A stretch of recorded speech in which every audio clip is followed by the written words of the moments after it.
मददगार जिसी का रसूल खुदा हो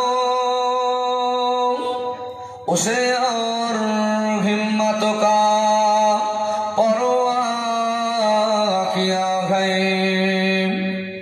मदद को चले आएंगे कमली वाला, डूबते डूबते ही संभल जाएगा। जाते कारिमा तेलावत করেছি কুরআনুল কারীমের 4 নম্বর পারা, পারা 2 নম্বর পৃষ্ঠা, সূরা আলে ইমরানের 102 নম্বর আয়াত।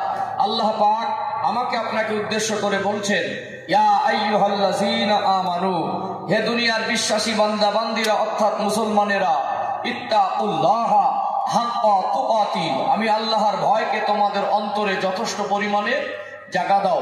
ওয়ালা তামুতুন্না ইল্লা ওয়া আনতুম মুসলিমুন, মধ্যে যদি হয় মরণের আগে পরিপূর্ণ মুসলমান না হয়ে মৃত্যুবরণ করো না। আয়াতের বিস্তারিত তাফসীর আছে, সংক্ষেপে কয়েকটা উদাহরণ দিলে আপনারা বুঝতে পারবেন। তার আগে একটু আপনাদের বলি, আপনারা যে বসে আছেন কিসে বসে আছেন? আয়াতের ব্যাখ্যা একটা কথা বলেন, কি সেটা কি চট বলে নাকি? চটে বসে আছেন না? যতগুলো মানুষ এখানে বসে আছেন কেউ কি আপনাদের জোর করে বসিয়েছে? কেউ কি ডেকে এনে বসিয়ে রেখেছে হাত ধরে না? মনের খুশিতে বসে আছেন? বসে আছেন। ছেলেকে বিবাহ দিলেন, মেয়েকে বিবাহ দিলেন, গার্জেনদের একটা সম্পর্ক হয় বেই, বেই বলে না? বেই বাড়ি গেলেন, ঘরে যদি বসতে না দিয়ে উঠানে একটা চট বিছিয়ে দেয়, যদি বলে বসেন, বসবেন?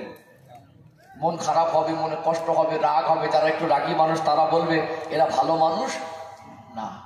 কিন্তু ওই মানুষগুলো আজকে চটে বসেছে কাকে ভালোবেসে? আল্লাহকে ভালোবেসে, নবীকে ভালোবেসে। এই ভালোবাসা এখানে চটে বসে তৃপ্তি পাওয়া যায় কি যায় না? তৃপ্তি পাওয়া যায়। বিশ্বাস করুন আল্লাহর কোরআনের কথা, ইসলাম এমন একটা পৃথিবীর জমিনে দামি সম্পদ, পৃথিবীর মানুষকে স্বচ্ছ শান্তির জীবন উপহার দেয়। বলুন সুবহানাল্লাহ।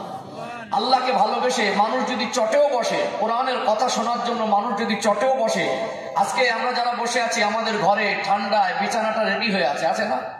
এই ঠান্ডাতে একটু কম্বল, পাতলা ব্ল্যাঙ্কেট এবং ভালো বিছানা, আমাদের উপযুক্ত জায়গা বাড়িতে খালি পড়ে আছে, আমরা যে বসে আছি, উদ্দেশ্য কাকে খুশি করা?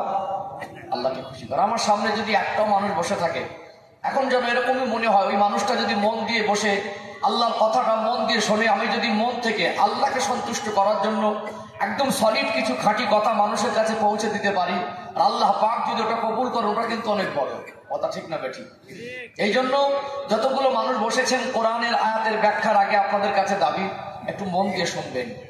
আসলে ইসলাম অনেক সুন্দর, আমরা মানুষের কাছে ইসলামকে সঠিকভাবে পৌঁছে দিতে পারিনি, এটা আমাদের ব্যর্থতা। পৃথিবীর সব থেকে খারাপ মানুষ, সব থেকে হিংস্র মানুষ, সব থেকে কঠোর হৃদয়ের মানুষ, তার কাছে যদি ইসলামটাকে সঠিকভাবে পৌঁছে দেওয়া যায়, তার কঠোর হৃদয়টাকে ইসলামের আলো নরম করে দেয়। বলুন সুবহানাল্লাহ, বলেন না সুবহানাল্লাহ?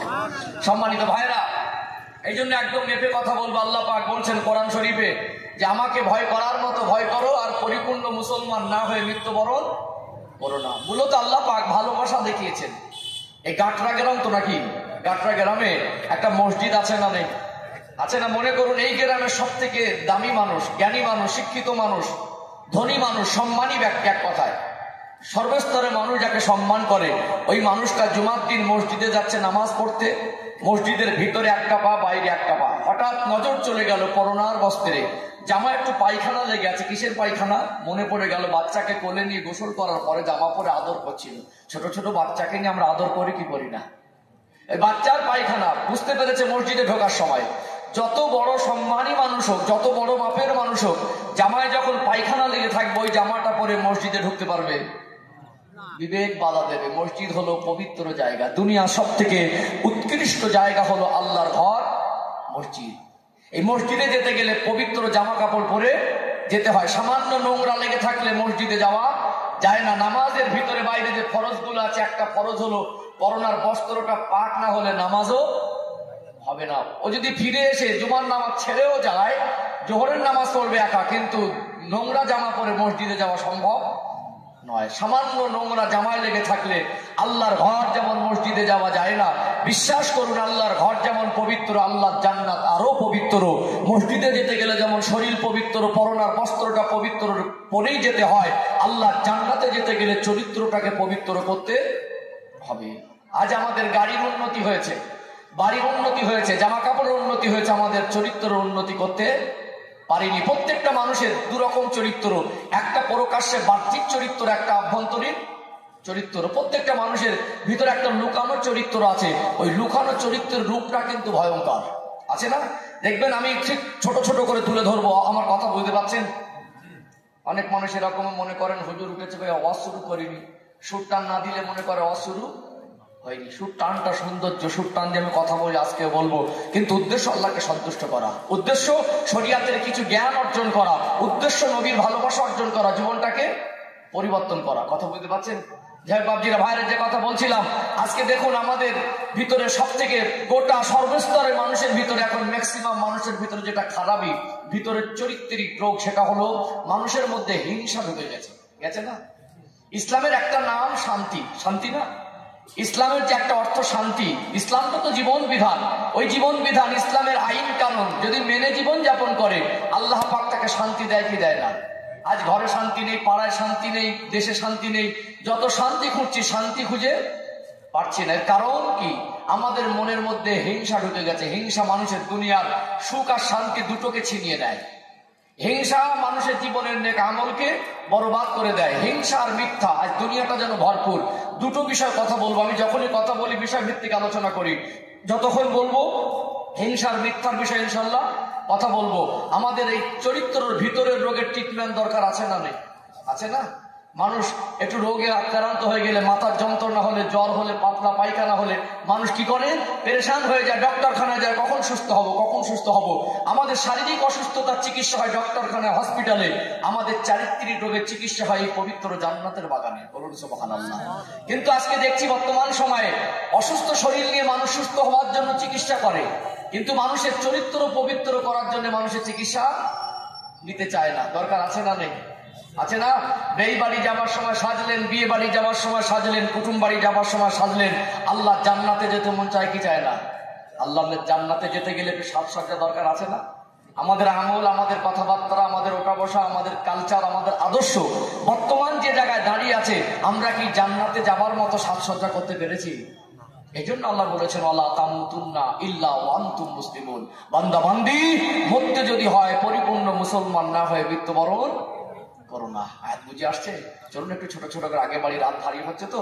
পশ্চিম বাংলার পরিবেশ সুর টান না হলে অজি না, সুর টান না হলে অজি মনে করে না। যাই হোক, চলুন সব দিকটা বজায় থাক, কিছু কিছু বুঝবো। হিংসা আর মিথ্যা মনে রাখবেন, দুটো বিষয়ে কথা বলবো। 5টা হিংসার চিত্র তুলে ধরবো, 5টা মিথ্যার চিত্র তুলে ধরবে, 10টা পয়েন্ট কথা বলবো ইনশাআল্লাহ। এবং দুনিয়াবি ক্ষতি এবং আখিরাতের ক্ষতি, দুই দিকটা তুলে ধরবো। বিশ্বাস করুন, আমি আপনাদের ভালো করতে আসিনি। একটা মানুষের যদি নিজে ভালো না হয়, আমার বাবার ক্ষমতা আছে তাকে ভালো করার। দুনিয়ার মানুষের জীবন পরিবর্তন করার ক্ষমতা আল্লাহ কোনো হুজুরের হাতে দেয়নি, কোন ইমামের হাতে দেয়নি, আল্লাহ নবী রাসূলদের হাতেও দেয়নি। আল্লাহ নবী নূহ আলাইহিস সালাম 950 বছর খেদমত করেছিলেন। কয়শো বছর? একজন নবী আমরা 100 বছর হায়াত পেলে মনে করি কি অনেক হায়াত পেয়েছি। 950 বছর খেদমত করেও মুসলমানের সংখ্যা হয়েছিল 40 অথবা 80 জন। আল্লাহ পাক তাকে 4টে পুত্র সন্তান দিয়েছিলেন, হাম, শাম, ইয়াফিস, কেনান। 3টে মুসলমান হলো, একটা। তার জন্য কি নবী দায়ী? এর থেকে বোঝা যায় আপনার জীবন পরিবর্তন করার দায়িত্ব আমার উপরে। আমি ইসলাম পৌঁছে দিতে এসেছি, নিজের চেতনার বৃদ্ধি করতে হবে, নিজের পরিবর্তনটা নিজে আনতে হবে। এই জন্য মন দিয়ে আল্লাহর কোরআনের কথা শুনলে মানুষের জীবন পরিবর্তন করার মতো মানসিকতা তৈরি হয়, হয়তো হয় না। চলুন একটু ছোট ছোট করে আগে বাড়ি। সোনার মানিকেরা, নওজোয়ান তরুণেরা, ও সোনার মায়েরা, যুবকেরা, আব্বারা মায়েরা, দুনিয়াটা হলো অস্থায়ী জীবন। এই দুনিয়ার জিন্দেগিটা মেহমান খানা। আল্লাহ পাক রব্বুল আলামিন যখনই তিনি ডাক দেবেন, এই দুনিয়া জমিন ছেড়ে চলে যেতে হবে কি হবে না? রাজা হোক, বাদশাহ হোক, নেতা হন, মন্ত্রীগণ, হুজুর, হাজি, ইমাম, মুয়াজ্জিন যেই হন, মাস্তান, লিডার, ধনী গরিব যে অবস্থায় থাকেন না কেন, আল্লাহ দয়াময় যখনই তিনি ডাকবেন, এই দুনিয়া ছেড়ে চলে যেতে হবে। গাড়ি আমার, বাড়ি আমার, বিবি আমার, বাচ্চা আমার, ধন সম্পদ আমার, আসল বাড়ি হলো কবরস্থান। রাজা মরে গেলে 3.5 হাত মাটিটা বরাদ্দ, ভিক্ষুক মরে গেলে তার জন্য 3.5 হাত মাটিটা বরাদ্দ। সুন্দর একটা ঘর বানিয়েছেন,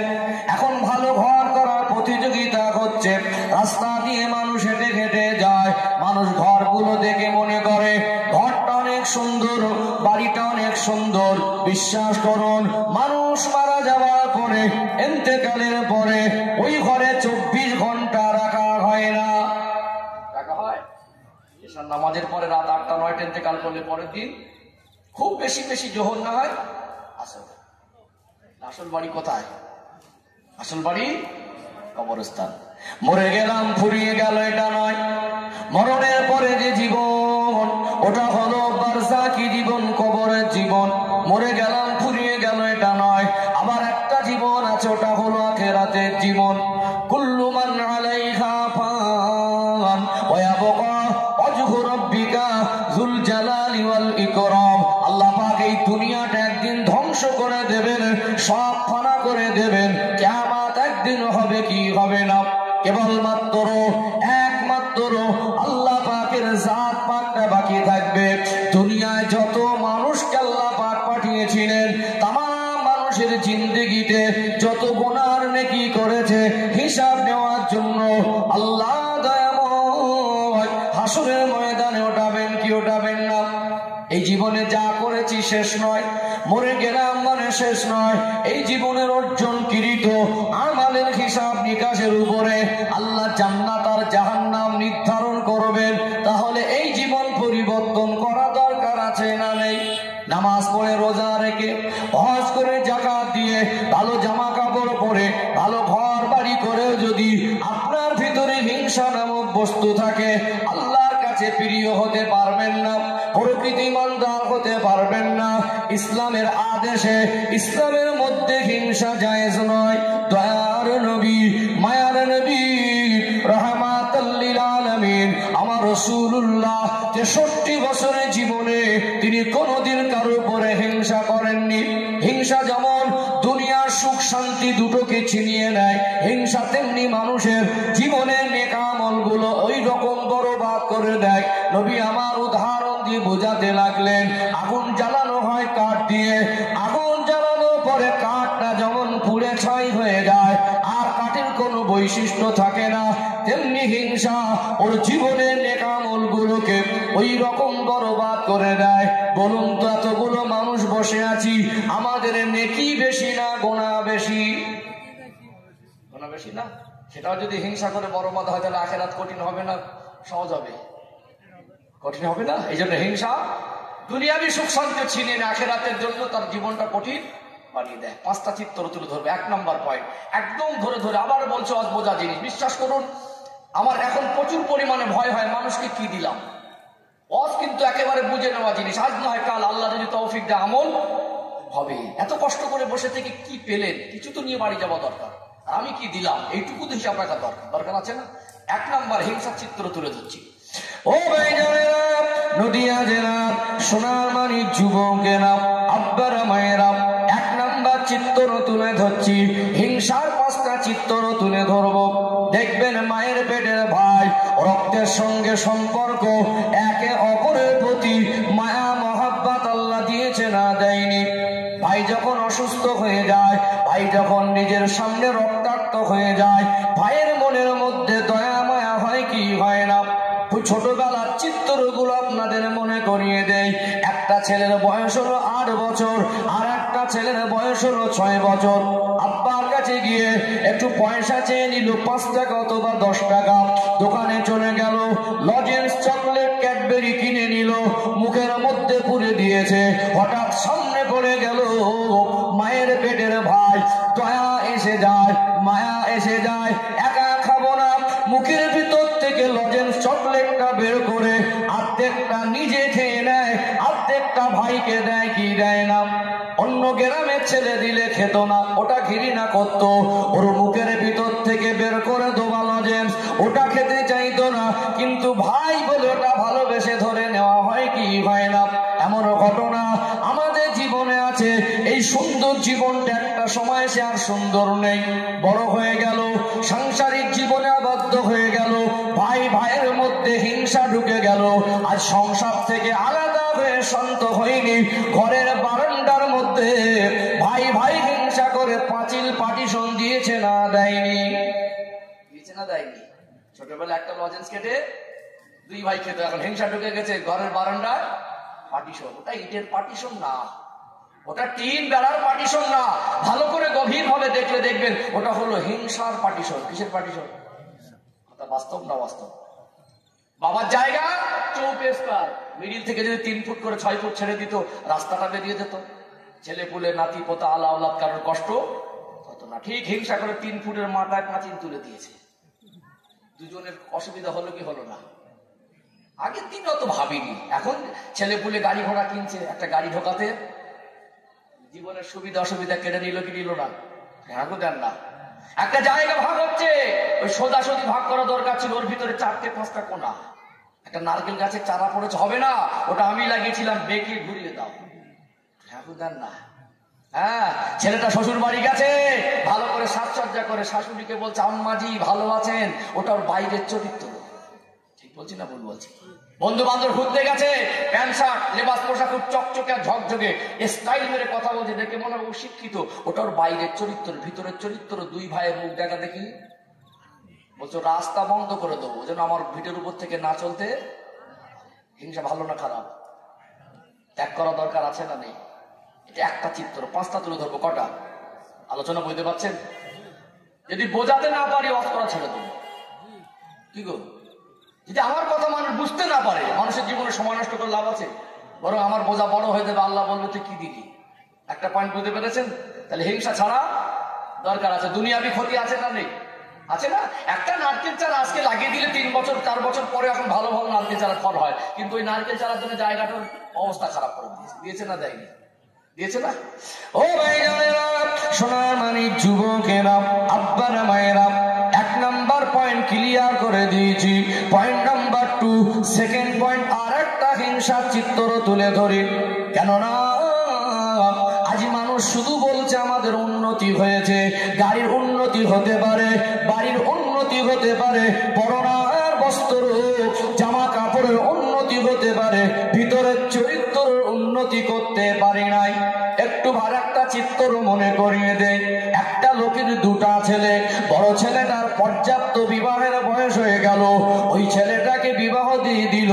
বড় বৌমা সংসারে, একটাই বৌমা, শাশুড়ি মা অসুস্থ, সংসারের যাবতীয় কাজ নয় বড় বৌমা সামলাতো।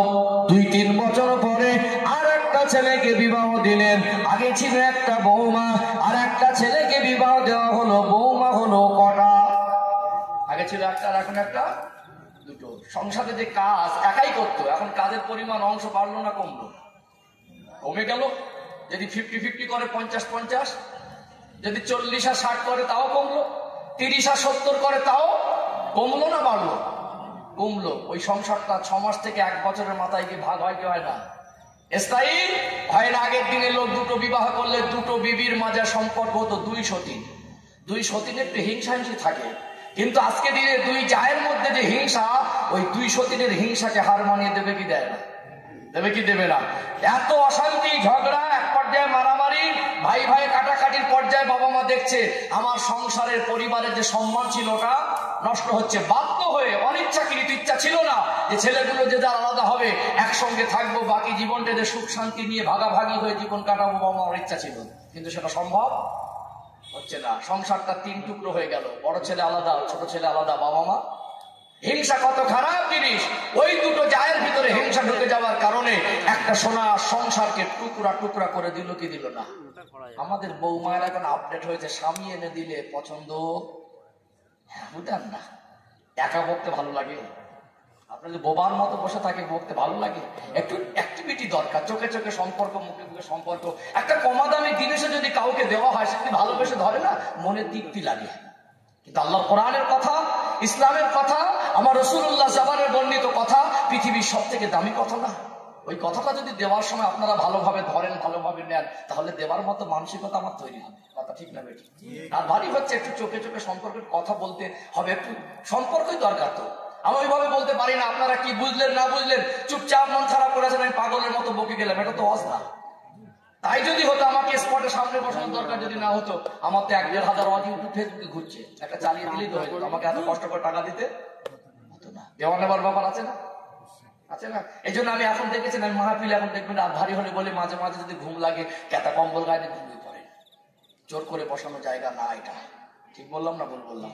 জোর করে বসানো জায়গা না। মনে রাখবেন, রাত জাগা অভ্যাসও ভালো। প্রত্যেকদিন রাত জাগিনি। আমাদের বাড়িতে কেউ মাইয়েত হয়ে গেলে সেই রাতটা কি ঘুমাবো? আমার মরণটা দিনে হবে না রাতে হবে, এইটুকু বলার ক্ষমতা আমার আছে?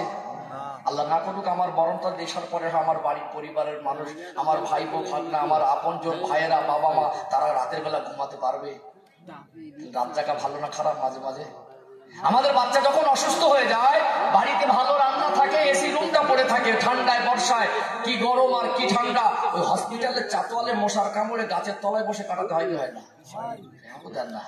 এখানে তো ভালো করে নিচিয়ে বসার জায়গা করে দিয়েছে, আপনাদেরকে তাও ভালোবেসে ডাকা হয়, আসেন বসেন। ওই হসপিটালের চাতওয়ালে কেউ কাউকে ডাকে না, বরং আপনি পাশে বসবেন মনে করবে পকেট মার নাকি। আপনি পাশে বসলে মনে করবো মনে ভদ্র পকেট মার, কথা ঠিক না বেঠিক? আপনার থেকে মুখটা ঘুরিয়ে নেয়। একটা দিন আজকে রাত জাগতে কষ্ট হচ্ছে, ঘুমা।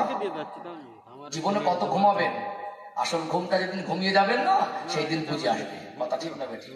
বাবজিরা ভাইরা, আমার কথায় কষ্ট পাচ্ছেন? ফালতু কথা বলা মানুষ না। দুটো মানুষ আমার সামনে থাকে, যতক্ষণ থাকবো সলিড কিছু বলে যাব। তাহলে হিংসা দুটো চিত্র তুলে ধরেছি, বাস্তব না বাস্তব? যে কথা বলছিলাম, আজকে আমাদের বউ মায়েদের জামা কাপড় আপডেট হয়েছে না হয়নি? চলন ভঙ্গি ভীষণ ব্যাপার। এখন স্টাইল সাজসজ্জা করে স্বামী এনে দিলে পছন্দ হয় না, মার্কেটিং করতে যায়। দোকানে আরো খদ্দের কাস্টমার আছে, আমাদের ঘরের বৌমাগুলো দোকানদারের সঙ্গে এমন ভঙ্গিতে কথা বলে মনে হবে খুব সম্ভ্রান্ত পরিবারের বৌমা, মনে হবে খুব শিক্ষিতা। এটা ওর বাইরের চরিত্র, ওটার বাইরের রূপ। ওর লুকানো রূপটা এমন ভয়ঙ্কর, একটা সোনার সংসার ওর জন্য কিন্তু গ্রহণ। কথা বাস্তব না বাস্তব? 2 নম্বর পয়েন্ট ক্লিয়ার হলো? 2 নম্বর পয়েন্ট ক্লিয়ার হলো। 3 নম্বর, ও ভাইজানেরা, সোনার মানিক যুবকেরা, আব্বারা মায়েরা, গভীর মনোযোগ দিয়ে শোনো।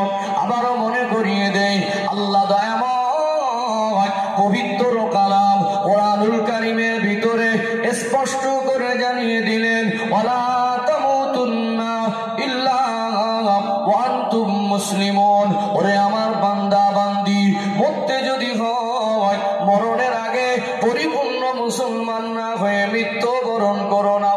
বাইরের চরিত্র ভালো সেজে অভিনয় করে মানুষের কাছে ভালো হয়ে, বাইরে বন্ধু বান্ধবের সামনে, মার্কেটে বাজারে অপরিচিত মানুষের সামনে স্টাইল মেরে কথা বলে নম্র ভদ্র সাজা যাবে।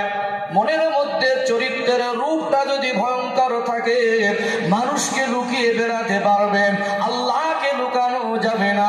আল্লাহ এই জন্য বললেন, বান্দা বান্দি, কোন জায়গায় আত্মীয়র বাড়ি গিয়ে তুমি যখন সাজসজ্জার প্রয়োজন মনে করো, মসজিদে যেতে গেলে যেমন শরীরটা পবিত্র করো, তোমার চরিত্র যদি অপবিত্র থাকে, আমি আল্লাহ জান্নাত তোমার জন্য সহজ হবে না। তুমি তোমার চরিত্রকে পবিত্র করে নাও, আমি আল্লাহ আমার জান্নাত তোমার জন্য উন্মুক্ত করে দেব। আরো জোরে বলো। ও ভাইয়েরা, বাবাজিরা, নদিয়া জেলার সোনামানিক যুবকেরা, আব্বারা মায়েরা, হিংসার 3 নম্বর চিত্র তুলে ধরছি। এখানে আপনাদের কাটরা গ্রামে হিন্দু মুসলমান ভাই ভাই মিলেমিশে আছে না নেই? ভারতবর্ষের ঐতিহ্য, বহু ভাষাভাষীর মানুষ, বহু ধর্মের মানুষ বসবাস করে কি করে না?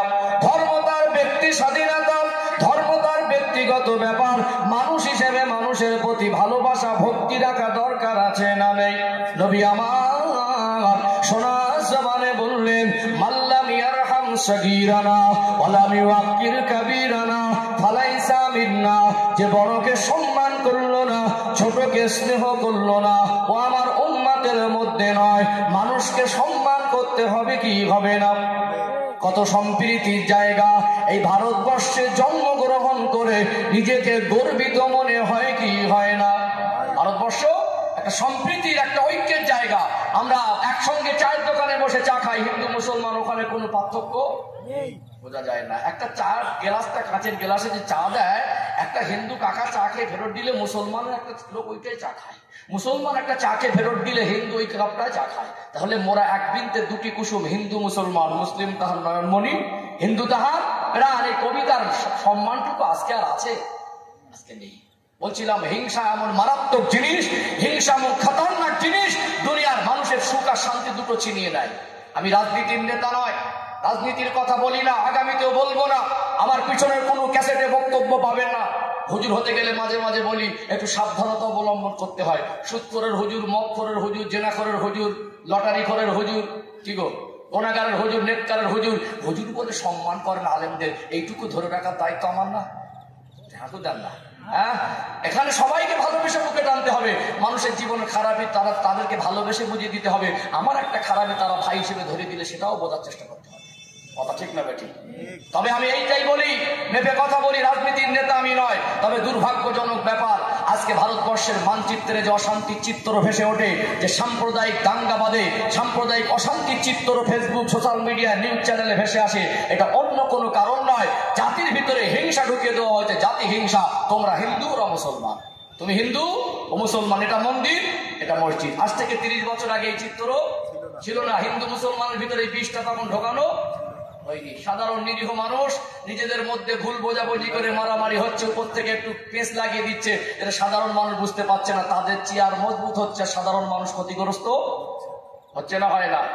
সম্মানিত ভাইরা, দেখবেন যখন একটা বাচ্চার ব্লাড লাগে, যখন একটা অসুস্থ মানুষের ব্লাডের প্রয়োজন হয়, ব্লাড ব্যাংক থেকে ব্লাড আনা হয়, তখন তো একবারও প্রশ্ন ওঠে না হিন্দুর না দলিতের না আদিবাসী, হ্যাঁ বুঝেন না, তখন তো একবার প্রশ্ন ওঠে না। আমি মাঝে মাঝে বলি, আমার বাড়ি উত্তর 24 Pargana, Basirhat sub division area Shakda গ্রামে যাবেন। আমার বাড়ি এক পাশে, রাস্তার অপোজিট এক আদিবাসী ভাইয়ের বাড়ি, তার কিছুটা দূরে গেলে হিন্দু ভাইয়ের বাড়ি। আমরা যেভাবে মিলেমিশে আছি, আজও বাড়িতে বিবাহ হলে আমার ওই ভাইগুলো বলে, আমরা বাজার করে দিচ্ছি, আপনারা রান্না করে আমাদের সঙ্গে, আপনাদের রান্নাটা আপনারা করে খাবেন, কিন্তু আমাদের সঙ্গে আনন্দটা ভাগাভাগি করে নেবেন। এই সম্প্রীতিকে নষ্ট করার বিভিন্ন ভাবে চক্রান্ত হচ্ছে না, হয় না? আজকে বলুন, মণিপুরের যে চিত্র চোখে ভেসে আসে, ইউপির চিত্র চোখে ভেসে আসে, আজকে আসামের যে সাম্প্রদায়িক চিত্রগুলো চোখে ভেসে আসছে, এর মূল কারণ অন্য কিছু নয়, জাতি হিংসা ঢুকিয়ে দেওয়ার কারণে আজকে দেশের মধ্যে অশান্তি বেঁধেছে না বাঁধেনি? প্রত্যেকটা ম্যাক্সিমাম অশান্তির উৎপত্তি স্থল হলো হিংসা। উৎপত্তির স্থল কি? ম্যাক্সিমাম। ভিন্ন কোনো অশান্তি বাঁধতে পারে ভিন্ন কারণে, ব্যক্তিগত স্বার্থে, তবে হিংসার কারণে বেশিরভাগ অশান্তির চিত্র চোখে পড়ে। এই হিংসা মানুষের জীবনের সুখ, শান্তি, সুযোগ সুবিধা সব কাড়িয়ে নেয় কি নেয় না? অতএব আমরা ইসলাম ধর্মাবলম্বী, তারা যদি ভুল করে কোনো চক্রান্তের শিকার হয়ে, আমার কোন হিন্দু ভাই ভুল করে আমার প্রতি হিংসা করে, আমি মহান ধর্ম মানি, ইসলাম ধর্ম মানি, আমাদের রব, আমাদের আল্লাহ, আমাদের নেতা, আমাদের আদর্শ, আমাদের নবী, সেই রসুলের রেখে যাওয়া আদর্শ গ্রহণ করে আমরা তাদের প্রতি হিংসার শিকার হব না। আমরা তাদের প্রতি হিংসা করবো না। তারা আমাদের হিংসা করলে আমরা বুকে টেনে নিয়ে ভালোবাসা দেব। এর নাম হলো কি? ইসলাম। বলেন ইনশাআল্লাহ। 3 নম্বর চিত্র বুঝতে পেরেছেন? আলোচনা বুঝতে পারছেন? আর দুটো ডেঞ্জার পয়েন্ট বলবো। আসলে হিংসা কার উপরে করি, হিংসা করাটা কতটা খারাপ জিনিস, একটু শরিয়াতের কিছু কথা, আমার নবীর জীবন আদর্শের কিছু একটা প্রসঙ্গ তুলে আনলে দৃষ্টান্ত স্বরূপ একটু মনটা নরম হবে ইনশাআল্লাহ। কথা ঠিক না বেঠিক? একটু তাকবীর দেন তো, না রে তাকবীর, ফাঁকি দেবেন না। আমি মাঝে মাঝে বলি, খুব চেঁচাতে হবেন না।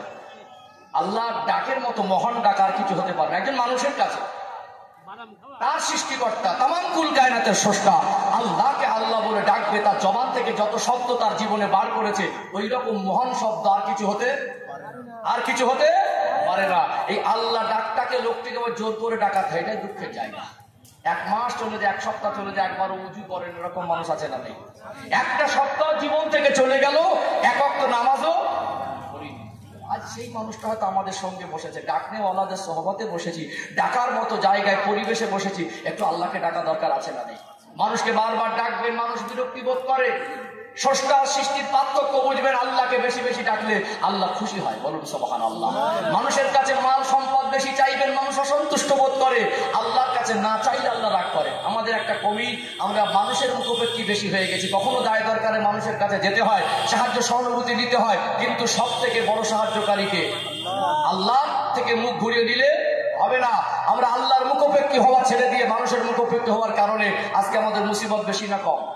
আল্লাহকে একটু ডাকলে আল্লাহ ডাকে সাড়া দেয়। একটু আল্লাহর নামটা খুব চেঁচাতে হবে না, একটু প্রাণ ভরে আল্লাহকে ডাকবো। ডাকের ভিতরে একটা মিষ্টতা থাকবে, ডাকের আওয়াজের ভিতরে একটা মধুরতা থাকবে ইনশাআল্লাহ। রাতে একটু ভারী হচ্ছে, একটু মাঝে মাঝে তাকবীর দিলে ভালো হয়। 8টা 10টা টাইম ওয়াজ করার ব্যাপার আলাদা, আর 12টা 2টা ওয়াজ ব্যাপারটা একটু আলাদা। একটু তাকবীর দেন, নারে তাকবীর, মাশাআল্লাহ। আর একটু প্রাণ ভরে নারে তাকবীর। কাটরা গ্রামবাসী বৃন্দ, এই গ্রামের বাৎসরিক ইসালের সওয়াব আর এই দেখবে ও ভাইজানেরা, সোনার মানিক যুবকেরা, আব্বারা মায়েরা, কেন আমাদের মরণের কথা মনে পড়ে না? আমরা আজকে দুনিয়ায় দুনিয়াদারি করে পাগল হয়ে যাচ্ছি। ওই গাড়ি আমার, বাড়ি আমার, কিছুই তো সঙ্গে যাবে না। জীবন পরিবর্তন করুন, এই জীবনটা এমন পবিত্র করবেন, মরে যাওয়ার পরে আল্লাহ দয়াময় যেন আমাদের পরকালীন জীবনটাকে শান্তি জীবন দেয়। দরকার আছে না নেই? ছেলে এত আপন, বিবি এত আপন, বাবা মা এত আপন।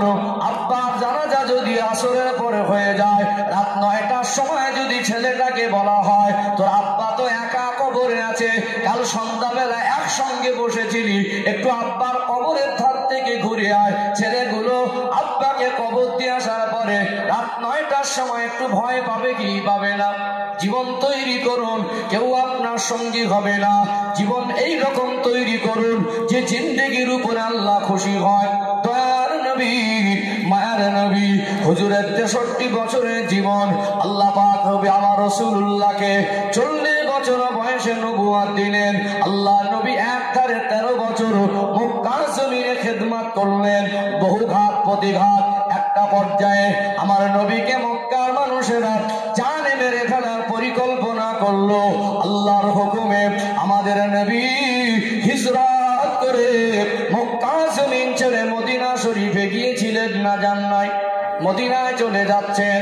মদিনায় গিয়ে আল্লাহ নবী সরাসরি মদিনা শহরে প্রবেশ করেন নাই। কুবা নামক একটা পল্লী বা গ্রাম ছিল, ওই কুবা পল্লীতে 13 থেকে 14 দিন 2 সপ্তাহের মতো কম বেশি অবস্থান করেছিলেন। যেহেতু আল্লাহ নবীর জীবনের মেরাজের ঘটনা হয়েছে মক্কায়, তখন নামাজ তো ফরজ হয়ে গেছে। ওই 13-14 দিনের ব্যবধানে কুবা পল্লীতে একটা মসজিদ নির্মাণ করেছিলেন। আল্লাহ নবীর হাতে গড়া ইতিহাসের প্রথম মসজিদ হলো মসজিদে কুবা। ওই মসজিদ আল্লাহ নবী নির্মাণ করলেন। 2 সপ্তাহ পরে নবী আমার এবারে মদিনা শহরে প্রবেশ করছেন।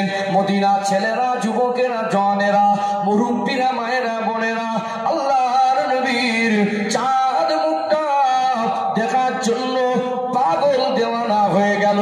আমরা নবী পাকের শানে সালাম পড়ি, আর এই শব্দগুলো আমরা উচ্চারণ করি। তালাআল বাদরু আলাইনা মিন সানিয়াতিল ওয়াদাই ওয়াজাবা শুকরু আলাইনা মাদা লিল্লাহি দাই। এই শব্দগুলো মদিনার তরুণ তরুণ যুবকগুলো আল্লাহ নবীকে সুস্বাগতম জানাচ্ছিলেন, আল্লাহ নবীকে অভ্যর্থনা জানাচ্ছিলেন, ওয়েলকাম জানাচ্ছিলেন, আর এই কবিতাগুলো পড়ছিলেন। নবী আমার মদিনা শহরে প্রবেশ করলেন। কি রহমতের নবী! নবী আমার জানে যেই পৌঁছেছেন, সবাই ডাকছেন ইয়া রাসূলুল্লাহ, হুজুর আপনি আমার বাড়িতে আসেন। আজ যদি আমার নবী হাতে থাকতেন, আজ যদি সংবাদ হয়ে যেত নদিয়া জেলার এই কাটরা গ্রামে আমার নবী আসবেন, রাস্তার ধারে ভিড় হতো কি হতো না? কি ধনী কি গরিব সকলের মনটা চাইতো আমার রাসূলুল্লাহ তিনি যেন আমার বাড়ির মেহমান হয়। সবাই ডাকছে আল্লাহ নবীকে, হুজুর আমার বাড়ি আসেন। তার নবী, মায়ার নবী কি বিচক্ষণতার সঙ্গে সিদ্ধান্ত নিতেন। নবী আমার মুস্কে হেসে বললেন, ও মদিনাবাসী, ও মদিনার মানুষ, মন খারাপ করো না। আমি তোমাদের নবী, আমার জন্মভূমি ছেড়ে তোমাদের কাছে এসেছি। আমি চলে যাব বলে আসি নাই, আমি মদিনায় থাকবো। তোমরা সবাই ডাকছো, আমি একা কজনের বাড়ি যাব? আল্লাহ নবী সিদ্ধান্ত নিলেন। নবী আমার যে উটের পিঠে সওয়ার হয়ে হিজরত করেছিলেন, ওই উটটার নাম হলো কাসওয়া। আল্লাহ নবী বললেন, আমি আমার এই কাসওয়া উটের উপরে সিদ্ধান্ত ছেড়ে দিলাম। উটটা নিজের ইচ্ছায় যার বাড়ির সামনে গিয়ে দাঁড়াবে, আমি রাসূলুল্লাহ তার বাড়ির মেহমান হব। আল্লাহ নবীর এই সিদ্ধান্ত নেওয়ার পিছনে হিকমত আছে না নেই? আছে না? জামা কাপড় দেখে ধনী গরিব অনেক সময় বিবেচনা করা যায় না। আল্লাহ নবী হয়তো কারোর কথা শুনে গেলেন, আর ওই লোকটা হয়তো ধনী মানুষ, পাশের গরিব মানুষটা মনে মনে করবে আমিও ডেকেছি আর ওই লোকটাও ডেকেছি। সবে তো নবী মদিনায় গেছেন, নবীর আদর্শ, নবীর কথাবার্তা তারা শুনেছেন, তারা নিজে চোখে। মদিনার মানুষের মনে সন্দেহ হবে, নবী তাহলে মনে হয় ধনীদের নবী, গরিবের নবী। নবী বললেন, আমার নিজের ইচ্ছায় কারোর বাড়ি রাহমাতাল লিল আলামিন, আমার নবী সকলের নবী। কথা ঠিক না বেঠিক? তাম বিশ্ববাসীর জন্য আল্লাহ তাআলাকে রহমত স্বরূপ করেই প্রেরণ করেছেন। বলুন না সুবহানাল্লাহ। সম্মানিত ভাইরা, নবী আমার ওই সিদ্ধান্ত নেওয়ার পরে আল্লাহর নবীর কাসওয়া উটটা হযরতে আবু আইয়ুব আনসারী রাদিয়াল্লাহু আনহুর বাড়ি গিয়ে উঠলেন। নবী হলেন আবু আইয়ুব আনসারী হুজুরের বাড়ির মেহমান। কত বড় সৌভাগ্যবান! আজ তিনি নবীকে মেহমান হিসাবে পেয়েছেন। এত দামি মেহমান পৃথিবীতে আর কেউ হয়নি, আর হবেও না। নবী ওখানে গেলেন, নিজের ঘর বাড়ির চিন্তা আগে নয়, আগে মসজিদে নববী শরীফ নির্মাণ করলেন। তারপরে কিছু অসহায় অনাথ সাহাবীদের জন্য আসহাবে সুফফা নির্মাণ করলেন। কি করলেন? আসহাবে সুফফা। 6 মাস তা কোনো হয়নি। আল্লাহ নবী চলে যাবার পরে মক্কায় কিছু নবীর পাগল দেওয়ানা সাহাবী ছিলেন কি ছিলেন না? ছিলেন না? নবীর ভালোবাসায় সর্বস্ব ত্যাগ করে আল্লাহ নবীর মহব্বতে চলে যাচ্ছেন। সুন্দরী বিবি, বাচ্চা, ঘর সংসার সাজানো, দামি দামি আসবাবপত্র, টাকা পয়সা, বিজনেস, সবকিছু একদিকে, নবীর ভালোবাসায় চলে গেলেন। নবী তাদেরকে তাড়িয়ে দেবে? ইয়া রাসূলুল্লাহ, আপনার মুখের চেহারার ওই নুরানি চেহারা না দেখলে থাকতে পারি না। দুঃখ, কষ্ট, বেদনা, মনের যন্ত্রণা নিয়ে কোথায় শান্তি পাবো? আপনার কাছে গেলে আপনি দুটো কথা বললে মনের জ্বালা যন্ত্রণা নিবারণ হয়ে যায়। বলুন সুবহানাল্লাহ। আপনি চলে এসেছেন, আমাদের দুনিয়াবি সম্পদ আর কিছুই ভালো লাগে না, আপনাকে ছেড়ে থাকতে পারি না। সর্বস্ব ত্যাগ করে পরনার বস্ত্র পরে চলে গেলেন। নবী তাদের আশ্বাস দিয়েছিলেন না দেননি? ও ভাইজানেরা, সোনামণির যুবকেরা, আব্বার মায়েরা, আল্লাহ নবীর উপরে কোরআনুল কারীমের আয়াত নাযিল হয়ে গেলে নবী আমার বর্ণনা দিতেন। মক্কা সাহাবারা যারা হিজরত করে গেলেন, এদের মুহাজির সাহাবী বলা হয়, মদিনা সাহাবীদের আনসার সাহাবী বলা হয়। নবী আমার নামাজের পরে সাহাবাদের নিয়ে বসে আছেন, কোরআন শরীফের আয়াত নাযিল হয়ে গেল, ইন্নামাল মুসলিমুনা ইখওয়া, নিশ্চয়ই মুমিন পরস্পরে ভাই ভাই। আল্লাহ পাক যখন এই সিদ্ধান্ত করে দিয়েছেন মুমিন পরস্পরে ভাই ভাই, গোটা মদিনায় খুশি জ্বর উঠে গেল। মদিনার সাহাবীরা বললেন, হুজুর ওদের একটা সংসার ছিল, ওদের সুখ শান্তির জীবন ছিল, ওদের অভাব অনাটন কিছু ছিল না। আল্লাহকে ভালোবেসে, রাসূলুল্লাহকে ভালোবেসে সর্বস্ব ত্যাগ করে যখন মদিনায় এসেছেন, আল্লাহ যখন ভাই ভাইয়ের সম্পর্ক করে দিয়েছে, ইয়া রাসূলুল্লাহ, আমার একটা ঘরের 2টা রুম আছে, আজ থেকে আমি আমার একটা মুহাজির ভাই যারা মক্কা থেকে মদিনায় চলে এসেছেন, ওই ভাইকে নিজের ভাই মনে করে এমনি দিয়ে দিলাম। বলুন সুবহানাল্লাহ। আল্লাহর নবীর মদিনার কিছু সাহাবী বললেন, হুজুর আমার একটা খেজুরের বাগান আছে, আমি খেজুরের বাগানটাকে ভুক্ত করব না। আল্লাহ যখন ভাই ভাই বলে সম্পর্ক করে দিয়েছেন, আজকে বাগানটা অর্ধেক ভাগ করে নেব। নবী এমনি বলেননি, আসহাবিকান নুজুম বিআইয়িহিম ইক্তাদাইতুম, আমার একটা সাহাবা নক্ষত্রের সমতুল্য। কোন একজন সাহাবার জীবন আদর্শ যদি ফলো করো, হেদায়েত পেয়ে যাবে। মদিনার সাহাবীদের ত্যাগ বেশি না কম? এই জন্য মদিনার সাহাবীদের আনসার সাহাবী বলা হয়। আনসার অর্থ হলো সাহায্যকারী, মুহাজির অর্থ হলো হিজরতকারী। তাদের ভাই ভাইয়ের সম্পর্ক কেমন? মায়ের পেটের ভাই নয়, তবুও ঘরটা ভাগাভাগি করে নিলেন। মায়ের পেটের ভাই নয়, তবুও খেজুরের বাগানটা ভাগাভাগি করে নিলেন। আজ ভাই ভাই ঝামেলা করে একজন আরেকজনের নামে মামলা দিয়েছে না দেয়নি? দিয়েছে না দেয়নি? জায়গার দাম 50,000, মামলায় গেছে 1 লাখের বেশি। তারপরে বলছে দেখে ছাড়বো, তারপরে বলছে মামলা মনে মিথ্যা কথা। এক হাজি সাহেব মানুষ, 60 বছর প্লাস বয়স, শরীর এত অসুস্থ, সুগার এমন বেশি হাই, শরীরটা জর্জরিত হয়ে আছে, নিজের ভারে নিজে ভালো করে নড়তে পারে না, তার নামে ধর্ষণের মামলা।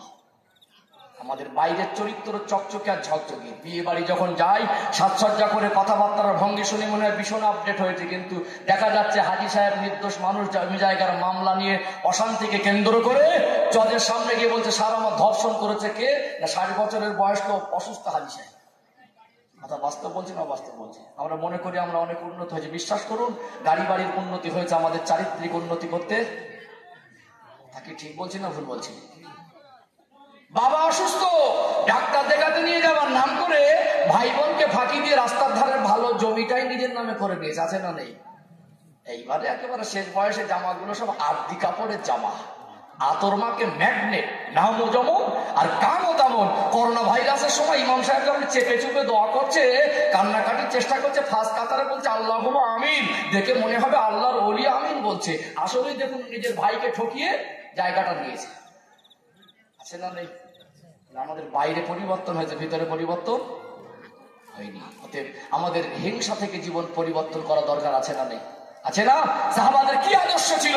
তাদের মায়ের পেটের ভাই না হলে মদিনাবাসী পৃথিবীর মানুষকে উদাহরণ দিয়ে বুঝিয়ে দিলেন আমাদের ত্যাগ দেখো, আমাদের ভালোবাসা দেখো, আমাদের ভ্রাতৃত্ব দেখো, আমরা মানুষকে কিভাবে ভালোবাসা দেই, মানুষকে কিভাবে বুকে টানি, মানুষকে কিভাবে কোলে টানি, মানুষের পাশে কিভাবে দাঁড়াতে হয়। গোটা বিশ্বের মানুষকে মদিনার মানুষ মেসেজ দিয়ে বুঝিয়ে দিয়েছে না দেয়নি? আমরা এক হাত জায়গার জন্য মাথা ফাটাফাটি করে হসপিটালে, কি গো, জিলাপির 2.5 পেজ, কিছু কিছু মানুষের মনে 3 পেজ। 2 হাত ঠেলে আছে, ভালো করে বোঝে বাপের বেটা আপোষে আসবে না। এই বাড়ি গিয়ে চার দোকানে গল্প করছে, ঠাঙের উপরে পা তুলে দিয়ে মনে হবে অ্যাডভোকেট। পাশ থেকে বলছে লোকটা না জ্ঞানী মনে হচ্ছে, কে বলতো? আর একজন পাশ থেকে বলছে এ তো মুখ লোকের বেই নতুন কুটু, স্টাইল কথাবার্তা শুনে মনে হচ্ছে অ্যাডভোকেট। জিলাপির 2.5 পেজ, লোকটার মনে 3 পেজ। ওই 2.5 হাত জায়গা ঠেলে আছে, সবকিছু জেনে বুঝে চুপচাপ ঘাপটি বেঁধে আছে। আছে না নেই? আছে না? জুমার দিন যদি বলতো তোরা আমার ছেলে পুলে আলাওলা, আমি মরে যাব, আমি নিজে থেকে হারাম কাজ করে যাব না। মরণের ভয় যদি থাকতো, আখিরাতের চিন্তা যদি থাকতো, জাহান্নামের ভয় যদি থাকতো, জান্নাতের আশা যদি থাকতো, এই জীবন চরিত্রের উপর আল্লাহকে সন্তুষ্ট করার উদ্দেশ্য যদি হতো, মামলা হতো না, মারামারি হতো না, ঝগড়া হতো না, ওকে জোর করতেও হতো না। ও জুমার দিন দড়ি ফেলে সমান করে ভাগ করে দিত। ঠিক বললাম না ভুল বললাম? আমাদের বাইরে উন্নতি হলে ভিতরে রাগ করছেন নাকি? কথাগুলো বাস্তব না বাস্তব? আপনারা ভাইরা কিছু কিছু হক কথা না একটু শুনে রাখবেন। আমি কাউকে আঘাত দেবো, ব্যক্তি আক্রমণ ইসলাম শেখাইনি। আমি 2 ঘন্টার মেহমান এসে আপনাদের কষ্ট দিয়ে আমার 4 আনা পয়সা লাভ হবে? কাউকে আঘাত দিয়ে আমার উদ্দেশ্য হলে হবে? কারণ 2টো কথা বুঝিয়ে দেওয়া, কেউ করেছে বলে এটা বলা বাধ্যতামূলক নয়। এগুলো জেনে রাখা, সমাজের চিত্র চোখে ভাসে, এগুলো আমরা সতর্ক করছি, এগুলো নিজেরা সতর্ক হচ্ছি। আগামী দিনে যেন এরকম খারাপই আমাদের ভিতরে না আসে, আমরা যেন এরকম চরম খারাপই গোনায় যেন না জড়িয়ে পড়ি। দরকার আছে না নেই? আছে না? নবী আমার কি ভালোবাসার ভ্রাতৃত্ব রেখে গেলেন, আর আজকে আমরা ভাই ভাই দুশ্মনী, প্রতিবেশী প্রতিবেশীতে দুশ্মনী, আজকে মারামারি কাটাকাটি হিংসা হিংসিতে আমাদের জীবনটা জর্জরিত হয়ে গেছে না যায়নি? গেছে না যায়নি? কটা বলেছিলাম? 3টে পয়েন্ট বলেছিলাম না? ভাই ভাই হিংসা, যায় যায় হিংসা, আর জাতি হিংসার কথা বলেছি না? আর বলেছিলাম 2টো ডেঞ্জার পয়েন্ট বলবো। আল্লাহ স্মৃতি ঠিক রেখেছে, আমি ওদের পয়েন্ট ভুলিনি। আর 2টো ডেঞ্জার পয়েন্ট বলবো। একবার তাকবীর দেন, নারে তাকবীর। আর একটু প্রাণ ভরে হয় না, নারে তাকবীর। আর একটু কলিজা ভরে আওয়াজ দেন, নারে তাকবীর। সিলসিলায়ে হক মুজাদ্দিদ জামান আহলে সুন্নাত ওয়াল জামাআত, নারে তাকবীর। আলোচনা বুঝতে পারছেন তো নাকি? যদি বুঝতে পারেন তো আলহামদুলিল্লাহ। বুঝতে পারছেন তো? আর 2টো বলি ইনশাআল্লাহ। ও ভাইজানেরা, নদিয়া জেলার সোনার মানিক যুবকেরা, আব্বারা মায়েরা, আবারও মনে করিয়ে দেই আল্লাহ দয়াময় পবিত্র কালাম কোরআন শরীফে বললেন আইনামা তাকুনু ইউদরিকুমুল মাউত ওয়ালাউ কুনতুম ফি বুরুজিন মুশাইয়াদা। বান্দা বান্দি, তোমরা যদি মনে করো মৌতের হাত থেকে বাঁচবো, মরণের হাত থেকে বাঁচার জন্য পৃথিবীর সবথেকে যত সুন্দর নিরাপদ জায়গা মনে করো, সেই নিরাপদ জায়গায় গিয়ে যদি আশ্রয় নাও, পৃথিবীর সবথেকে দামি শক্ত ধাতু দিয়ে যদি সিন্দুক বানিয়ে তার ভিতরে লুকিয়ে থাকো, মৌতের হাত থেকে বাঁচা যাবে না। মরণ যদি হয় মনে করো ওয়ালা তামুতুন্না ইল্লা ওয়া আনতুম মুসলিমুন। ওরে আমার বান্দা বান্দি, মরতে যদি হয় পরিপূর্ণ মুসলমান না হয়ে মৃত্যুবরণ করো না। ও ভাইরা বাবাজিরা, হিংসার চিত্র তুলে ধরেছি 3টে। পয়েন্ট নাম্বার 4 আর একটা চিত্র তুলে ধরি। দেখবেন দুনিয়ায় যত দিন যাচ্ছে ভালো মানুষের সংখ্যা বাড়ছে না কমছে? ভালো মানুষের সংখ্যা দুনিয়ার উপরের দিকে সব উন্নতি, খোলস খোলস উন্নত হয়েছে, মানুষের চিত্র। রাগ করবেন না তো, একটা টাটকা কথা বলি। দেখেন, যে লোকটা গরিব মানুষ, ওই লোকটা যদি কারোর কাছে, সব জায়গায় নাই, কিছু কিছু জায়গায় গেলে যে লোকটা গরিব মানুষ তার পাশে ধনী মানুষ দাঁড়াবার কথা, ওই লোকটাও আজকে বিচার চাইতে গেলে তার 10,000 টাকা ঘুষ চায় না? চায় কি চায় না? ধনীরা গরিবকে সাহায্য করবে, ভিক্ষা দেবে। আজ গরিব মানুষের থেকে ধনীরা আত্মসাৎ করছে না, করে না? হ্যাঁ, বুঝেন না?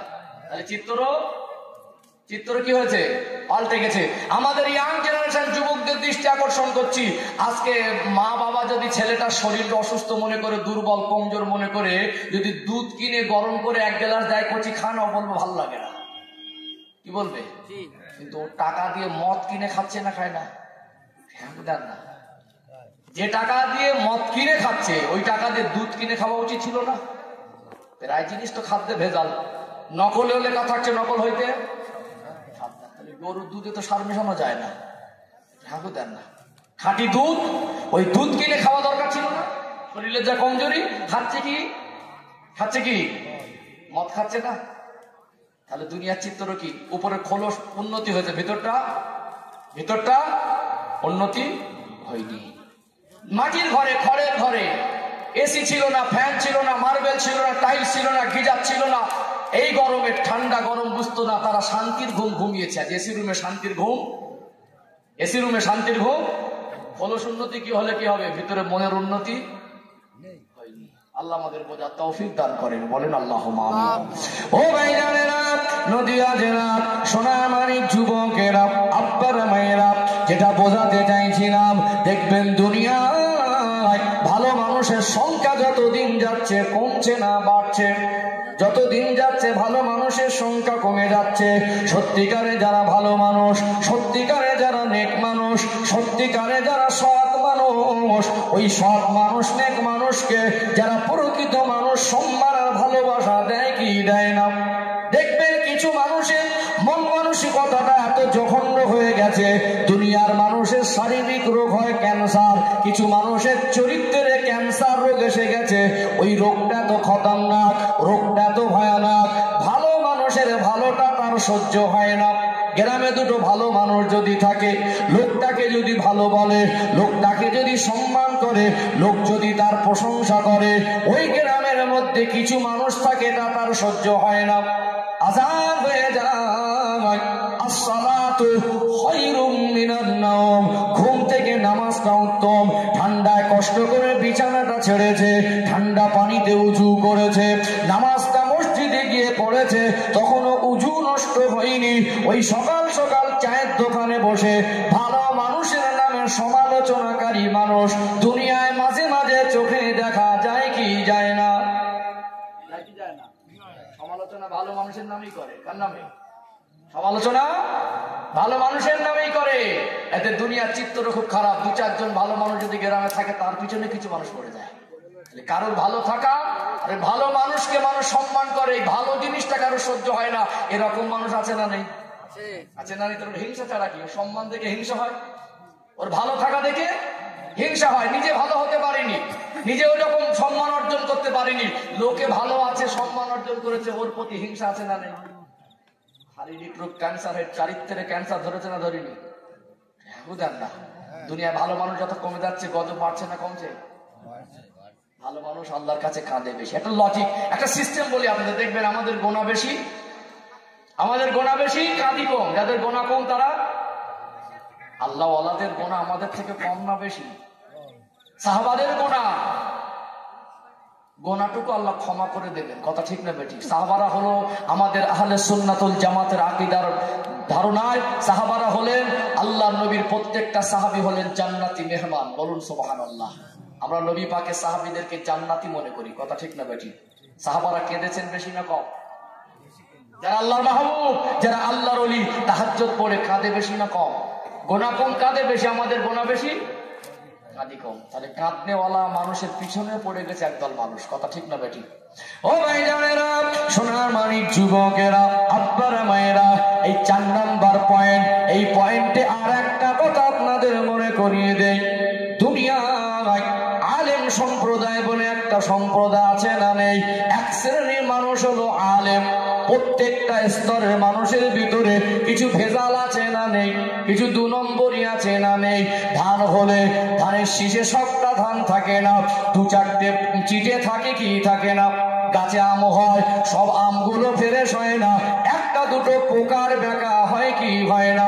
ভাইরা বাবাজিরা খুব গভীর মনোযোগ দিয়ে শুনুন, আমি রবিউল ইসলামের কথাবার্তারা, আমার চালচলন, আমার বয়ান বক্তব্য, আমার তাকরীর শুনে যদি আলেমের মতো মনে না হয়, আমার থেকে মুখটা ফিরিয়ে নেন, কোনো আপত্তি নেই। সত্যিকারে যারা আলেম, যাদের আমল আখলাক ভালো, যাদের কথাবার্তারা ভালো, যাদের চালচলন ভালো, এই হাক্কানি আলেমদের প্রতি সম্মান শ্রদ্ধা করা দরকার আছে না নেই?